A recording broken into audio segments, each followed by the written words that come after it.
आजकल social media get rich quick scheme से, financial independence के कोर्सेज से और पैशनप्रेन्योर से फ्लडेड हो चुका है। जहां देखो वहां स्कैमर्स हैं, दुनिया भर के एड्स रन करे जाते हैं, फेक ड्रीम्स बेचे जाते हैं और अपने कोर्सेज में एनरोल करा के लोगों को हेल्पलेस छोड़ दिया जाता है।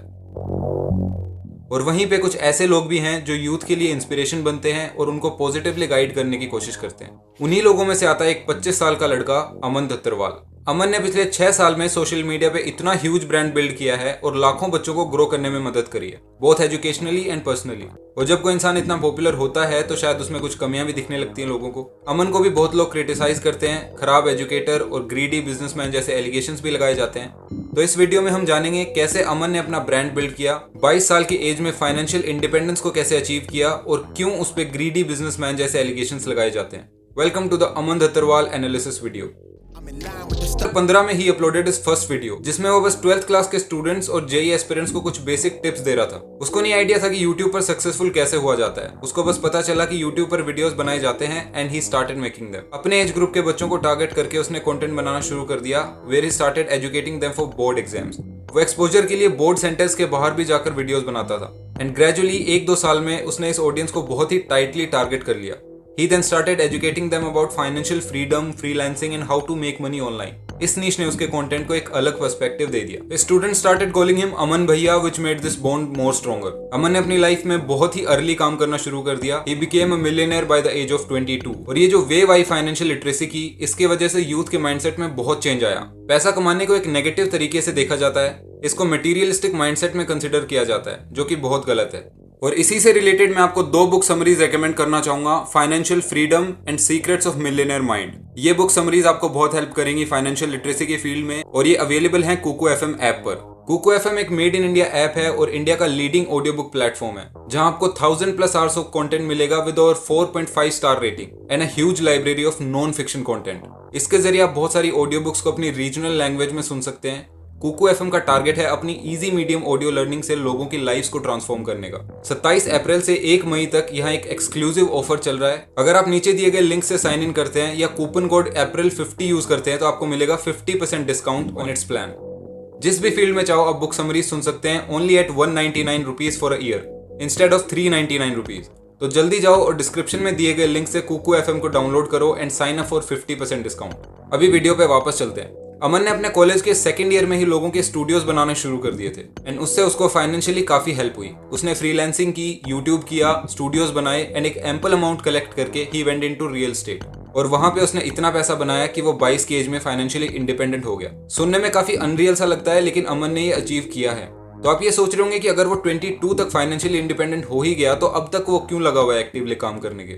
Now in the next portion of this video we will know कि वो क्यों लगा हुआ है अभी भी कोर्सेज बनाने के, चैनल्स बनाने के, फैकल्टी हायर करने के। इस देश को 1000 टीचरों की जरूरत नहीं है। मैं 10 बंदे आके खड़े करूंगा जो कि आपको सब कुछ पढ़ा देंगे और ऐसा पढ़ा देंगे किसी के बस की नहीं होगी पढ़ाने की। आज तक लोगों ने आपसे पैसे लेके पढ़ाया है, फ्री में पढ़ाया होगा। मैं पैसे लगा के पढ़ाऊंगा तुम्हें।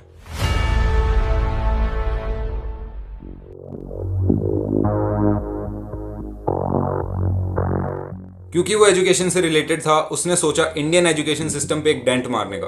ही dreamed of affordable education for Indian kids. उसके अभी 7 चैनल्स हैं। अमन दत्तरवाल जो उसका मेन चैनल है, अपनी कक्षा जहां 11th और 12th के स्टूडेंट्स को पढ़ाया जाता है, अपनी कक्षा 9th एंड 10th जिसमें 9th एंड 10th का कंटेंट आता है, अपनी कक्षा नीट, अपनी कक्षा जेई एंड हसलर्स बे जहां वो पॉडकास्ट करता है। और इन चैनल्स के जरिए वो स्टूडेंट्स को सिर्फ इंटरनेट की कॉस्ट पे एडवांस एजुकेशन देने की कोशिश कर रहा है। कुछ लोगों का कुछ और कहना है, उसकी बात बाद में करेंगे। I've seen many students appreciate his content in his comment और काफी बच्चों की हेल्प हो रही है इस कंटेंट से। He is actually driven to his goal and as of now वो कुछ प्रॉफिट नहीं बना रहा है इन कोर्सेज से। टीचर्स को हायर किया हुआ है, वीडियो प्रोडक्शन में पैसे लग रहे हैं and all the financials are covered by Aman on his personal level. YouTube पर स्पॉन्सरशिप्स भी नहीं करता है वो, जो भी आता है सिर्फ एड से आता है and still he is managing everything smartly. अपने एम्प्लॉयज को क्या रखा है, आप फर्स्ट ईयर काम करो आपको मैकबुक फ्री, सेकंड ईयर करो आईफोन फ्री, थर्ड ईयर काम करो 3 लाख का बोनस, 5 साल काम करोगे गाड़ी बताओ आपको कौन सी। तो अगर वो अच्छा टीचर है तो उसको बोल रखा है फॉर्च्यूनर लेंगे, तो छोटा है तो उसे बोल देंगे होंडा सिटी लो। तो वो व्यक्ति की यही चीजें होती हैं, यार मेरे को लैपटॉप मिल जाए, फोन मिल जाए, गाड़ी मिल जाए। तो इस प्रकार की आपको चीजें उनके लिए करते रहे, ठीक है उनके। तो ये आप चीजें धीरे धीरे सीखोगे, मतलब पर मजेदार है। मैं आपको बस ये बता रहा हूँ कि मेरी उम्र 23 साल है अभी, ज़्यादा नहीं है। आप ग्रेजुएट होते हो तो आपकी 21-22 साल उम्र होती है। और इस छोटे से समय के अंदर मुझे एक चीज़ में जिसमें मैं बोलूँगा मैं रिच हूँ वो है एक्सपीरियंस। लोग कैपिटल को ज़्यादा समझ पाते हैं, ठीक है, मतलब जब आपका इंट्रोडक्शन होता है तब भी आप बोलते हैं कि यार youngest millennial, 5 TEDx, 6 YouTube channels, कुछ कुछ बोलते हो, पर मुझे लगता है मेरा एक्सपीरियंस समहाउ ज़्यादा है।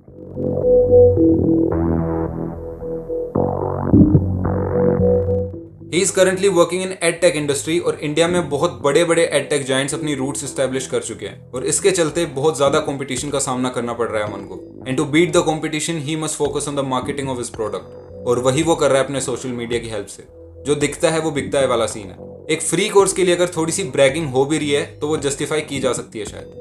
अगर आपको कुछ और लगता है तो आप कमेंट कर सकते हैं नीचे आपके views. Another reason why some students hate Aman is Anuj Sharma का अपनी कक्षा से अलग होना। अनुज ने अमन के साथ अपनी कक्षा पे काम किया, बट अनफॉर्चुनेटली उनकी ये पार्टनरशिप ज्यादा चल नहीं पाई और दोनों अलग हो गए। कैसे हेल्प कर सकता हूँ? I am no longer a part of Apni Kaksha, I own zero stake, I am not an owner, और या फिर I don't have any say in what goes on that channel और व्हाट डजंट, ठीक है। और बच्चों में कम्युनिटी फॉर्मेशन बहुत ही नॉर्मल सी चीज है, जिसकी वजह से कहीं ना कहीं नेगेटिव इमेज बन गई अमन की कि उन्होंने अनुज भैया को निकाला है, he is not a humble person, arrogant है, ग्रीडी है, इररिस्पॉन्सिबल एंड व्हाट नॉट। उसके लिए सुनो अमन का क्या कहना है। स्टार्ट किया था अपना कॉलेज, कुछ बहुत बड़े सपने थे यार। ऐसा सोचा था कि इंडिया में जितने भी बच्चे हैं उन सबके लिए कॉलेज प्लेसमेंट रिलेटेड वीडियोस बनाएंगे, सारी चीज़ें। पर अपने सपने यार आप कभी भी है ना खुद तक ही रखना। किसी और पे अगर आप उनको डाल दोगे और पावर और कंट्रोल इतना दे दोगे, एक दिन जनाब वो आपके सामने आके खड़े हो जाएंगे और बोलेंगे मैं काम नहीं करता, और तब आप देखोगे आप अपने आप को लंगड़ा पा रहे हो। उस दिन एक लाइफ लेसन लिया। तन्मय पांडे, मेरा काम सिर्फ ये है कि मैं लोगों को पैसे देके प्लेटफॉर्म पे ला सकता हूँ, राइट। अब उससे आगे मेरी चीजें नहीं होती ना, राइट। हर एक का अपना अपना रास्ता होता है। मैं बस ये कर सकता हूँ, कोई जाता है तो मैं नए टीचर्स और लेके आ जाऊँ, राइट। मैं किसी को निकालता नहीं हूँ, राइट। मेरा हमेशा गोल ये रहता है।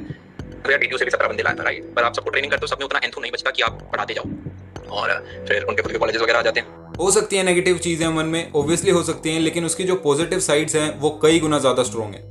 और मेरे एंड से ये पर्सपेक्टिव लेके जाओ कि गलत सब होते हैं, इवन मैं भी हो सकता हूँ, और सोशल मीडिया पे अनजान लोगों से मैनिपुलेट होना बहुत आसान है। लेकिन एक अथॉरिटी आपके पास है, to question what you watch and whom you follow. Aman की खुद की कुछ डार्क साइड्स हैं जो वो खुद डिस्क्राइब करता है। क्योंकि हमने एज सच कुछ कोर्सेज सेल करने स्टार्ट नहीं किए।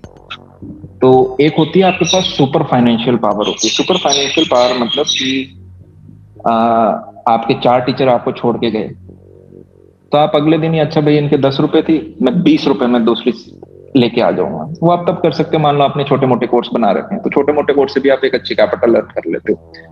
तो वहां पे काफी बार मान लो मैंने एक बच्चे को बोल दिया कि ये चीज होनी है, वो चीज शेड्यूल पे नहीं हो पाती, तो वो मुझे मेरी पर्सनल ब्रांड पे काफी बार हिट होती है। काफी बार मैं बड़े एडटेक जायंट्स जो हैं इनके साथ मैंने कुछ थोड़े दिनों काम किया, तो वहां पे अपने अंदर ही कभी कभी कुछ ऐसी चीज हो गई कि कोर्स को मैं टाइम पे नहीं कर पा रहा हूँ, और मुझे पता है कि course is most important, but अंदर अलग कुछ चल रहा है। वो मेरे को बहुत, वो चीजें जो मैं कंट्रोल नहीं कर पाता ना, और मुझे पता है कि यार ये मेरी रिस्पॉन्सिबिलिटी है, और इससे जो मैंने 5-6 साल में अपने ऊपर काम किया वो ब्रांच करा, तब एक इरिटेशन आती है अंदर। और फिर सबकी नेगेटिव साइड्स को एटलीस्ट जानना और उनकी पॉजिटिव साइड से इंस्पायर होना एक मंत्रा हो सकता है सोशल मीडिया पे मैनिपुलेट होने से बचने के लिए।